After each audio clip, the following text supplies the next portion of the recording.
Well, a Maryland state trooper shot and killed a man in Frederick today after the suspect rammed a police car with a stolen SUV. ABC 2 News' Jeff Hager has returned from the scene and joins us now with the very latest on this. Jeff. Well, Jamie, it all started when a trooper spotted an outdated license tag, and it tragically ended in gunfire.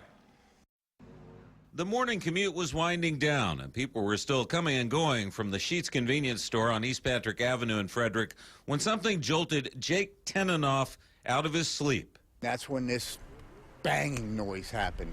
I don't know whether it was, I thought it was a car accident, I don't know. It could have been the sound of crushing metal or the gunfire that followed here, leaving a man dead on the parking lot.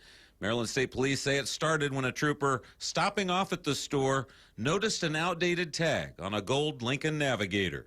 He ran a check on that tag through the Motor Vehicle Administration and found that the vehicle had been reported stolen in an armed robbery in Baltimore City last night. The trooper requested backup.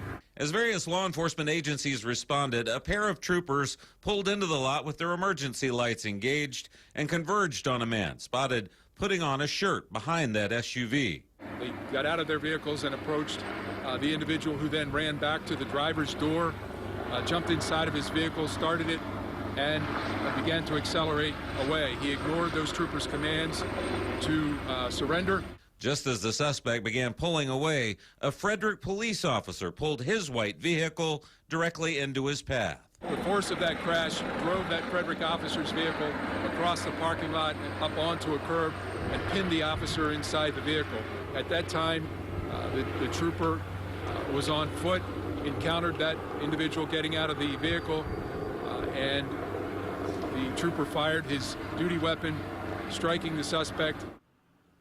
Police say the owner of the Navigator reported a man with a handgun had stolen it Sunday evening, but at this point, investigators cannot say if that was the same man who was driving the SUV before he was shot and killed today. Meanwhile, paramedics transported the Frederick police officer to a local hospital with what are described as non-life-threatening injuries.